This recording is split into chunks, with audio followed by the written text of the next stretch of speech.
যে যত বেশি ভারত বিদ্বেষী সে তত বেশি দেশপ্রেমিক। বাংলাদেশে অনেক মানুষের মনে এই ধারণা প্রতিষ্ঠিত হয়েছে। বাংলাদেশে এখন ভারত বিদ্বেষী অনেক বেড়ে গেছে। এমনকি ভারতকে টেক্কা দিতে পাকিস্তানের সাথে বাংলাদেশের সম্পর্ক মজবুত করতে অনেকেই দাবি তুলেছেন সামাজিক মাধ্যমে।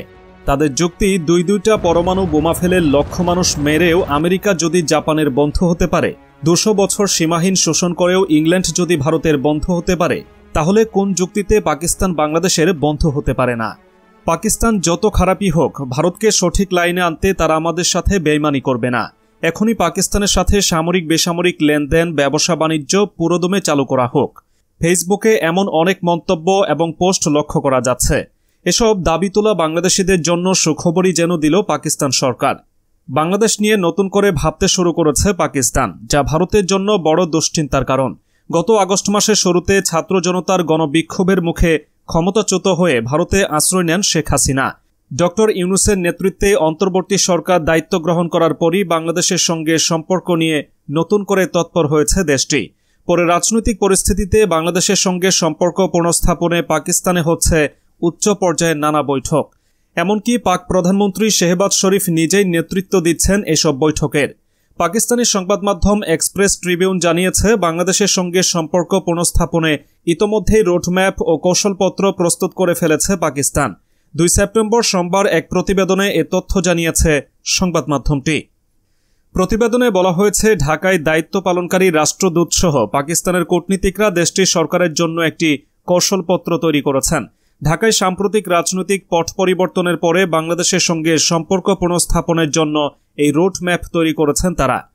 এক্সপ্রেস ট্রিবিউন জানিয়েছে, বাংলাদেশের সঙ্গে সম্পর্ক কিভাবে উন্নয়ন ঘটানো যায় সে কৌশল নিয়ে আলোচনা করতে বাংলাদেশে অতীতে দায়িত্ব পালন করা পাকিস্তানের সাবেক হাই কমিশনার এবং অবসরপ্রাপ্ত অন্যান্য কূটনীতিকদের আমন্ত্রণ জানিয়েছেন প্রধানমন্ত্রী শেহবাজ শরীফ।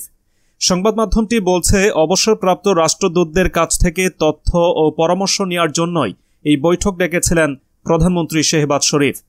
গত মাসের শুরুতে ছাত্র জনতার গণবিক্ষোভের মুখে ক্ষমতাচ্যুত হয়ে ভারতে আশ্রয় নেন শেখ হাসিনা। এর মাধ্যমে আওয়ামী লীগের 15 বছরের শাসনের সমাপ্তি ঘটে। আর হাসিনার ক্ষমতাচ্যুত হওয়াকেই বাংলাদেশের সঙ্গে সম্পর্ক ভালো করার সূচনা হিসেবে দেখছে পাকিস্তান। হাসিনার 15 বছরের শাসনামলে পাকিস্তান ও বাংলাদেশের মধ্যে সম্পর্কে নানা টানাপোড়েন ছিল। যদিও ইসলামাবাদ বারবারই ঢাকার সঙ্গে সম্পর্ক উন্নয়নের চেষ্টা করেছে, কিন্তু হাসিনা সেই প্রচেষ্টা প্রত্যাখ্যান করেছেন। এক্সপ্রেস ট্রিবিউন বলছে, বাংলাদেশের প্রতিষ্ঠাতা নেতা শেখ মুজিবের কন্যা ভারতের সঙ্গে ঘনিষ্ঠ সম্পর্ক গড়ে তোলেন এবং তিনি প্রায়ই পাকিস্তানের নানা বিষয়ে নয়াদিল্লির সঙ্গে পরামর্শ করতেন। এছাড়া পাকিস্তান বিরোধিতাকে হাসিনা তার রাজনৈতিক কৌশল হিসেবেও নিয়েছিলেন। অবশ্য হাসিনার ক্ষমতাচ্যুতি ভারতের জন্য গুরুতর ধাক্কা হলেও এটি পাকিস্তানের জন্য বাংলাদেশের সঙ্গে সম্পর্কের উন্নয়নের একটি বড় সুযোগ হিসেবে দেখছে সেদেশের সরকার। আর সম্পর্কের সেই উত্তরণ ঘটনার জন্য কলাকৌশলও ঠিক করছে দেশটির নেতারা।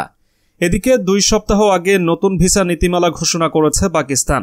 এর আওতায় বাংলাদেশ সহ 126টি দেশের নাগরিকরা ভিসা ছাড়াই দেশটিতে যেতে পারবেন। বিষয়টি নিশ্চিত করেছেন বাংলাদেশের নিযুক্ত পাকিস্তানের হাই কমিশনার আহমদ মারুফ। 2 সেপ্টেম্বর সোমবার সচিবালয়ে স্বরাষ্ট্র উপদেষ্টা অবসরপ্রাপ্ত লেফটেন্যান্ট জেনারেল মোহাম্মদ জাহাঙ্গীর আলম চৌধুরীর সঙ্গে সাক্ষাৎ করেন পাক হাই কমিশনার। সাক্ষাতে 2 দেশের মধ্যে বন্যা পুনর্বাসন, পারস্পরিক সম্পর্ক উন্নয়ন, ভিসা প্রাপ্তি সহজীকরণ, সরাসরি প্লেনের ফ্লাইট চালু, কৃষি গবেষণায় সহযোগিতা সহ পারস্পরিক স্বার্থ সংশ্লিষ্ট বিভিন্ন বিষয়ে আলোচনা হয়। বৈঠকের শুরুতে উপদেষ্টা হাইকমিশনারকে স্বাগত জানান। তিনি বাংলাদেশে দক্ষিণ পূর্বাঞ্চলে সম্প্রতি ঘটে যাওয়া বন্যার বিষয়ে তাকে অবহিত করেন।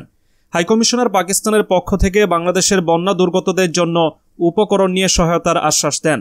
হাইকমিশনার বাংলাদেশে ঘটে যাওয়া বৈষম্য বিরোধী ছাত্র আন্দোলনের প্রভাব পাকিস্তানে পড়েছে উল্লেখ করে বলেন, তখন অনেক পাকিস্তানি নাগরিক বাংলাদেশের পতাকা উড়িয়ে আনন্দ উৎসব করেছেন। স্বরাষ্ট্র উপদেষ্টা পাক হাইকমিশনারকে জানান, দুর্নীতি প্রতিরোধ ও দ্রব্যমূল্যের লাগাম টেনে রাখা এই সরকারের সবচেয়ে বড় চ্যালেঞ্জ। বিগত 15 বছরে 2 দেশের দ্বিপাক্ষিক সম্পর্কে যে শুষ্কতা পরিলক্ষিত হয়েছে তার উত্তরণ ঘটিয়ে পারস্পরিক সম্পর্ক জোরদারের আহ্বান জানান পাক হাইকমিশনার। তাছাড়া 2 পক্ষ পারস্পরিক ভিসা সহজীকরণের বিষয়ে সম্মত হন। এ সময় হাইকমিশনার বলেন, 2 সপ্তাহ আগে পাকিস্তান নতুন ভিসা নীতিমালা ঘোষণা করেছে। এর আওতায় বাংলাদেশ সহ 126টি দেশের নাগরিক ভিসা ছাড়াই পাকিস্তানে যাতায়াত করতে পারবে। পারস্পরিক সম্পর্ক ও ব্যবসায়িক স্বার্থে 2 দেশের মধ্যে পুনরায় সরাসরি ফ্লাইট চালুর উপর গুরুত্বারোপ করেন পাক হাইকমিশনার। তিনি জানান, সর্বশেষ 2018 সালে দুই দেশের মধ্যে সরাসরি ফ্লাইট চালু ছিল, যা Pakistan international airlines PIA operate করত। বৈঠকে মানব পাচার প্রতিরোধ, সন্ত্রাস দমন ও কৃষি গবেষণা খাতে পারস্পরিক সহযোগিতা বৃদ্ধির বিষয়ে বিস্তারিত আলোচনা করা হয়। সাক্ষাতে ঢাকার পাকিস্তান হাইকমিশনের কাউন্সিলর কামরান ধাঙ্গাল ও জাইন আজিজ সহ স্বরাষ্ট্র মন্ত্রণালয়ের ঊর্ধ্বতন কর্মকর্তারা উপস্থিত ছিলেন।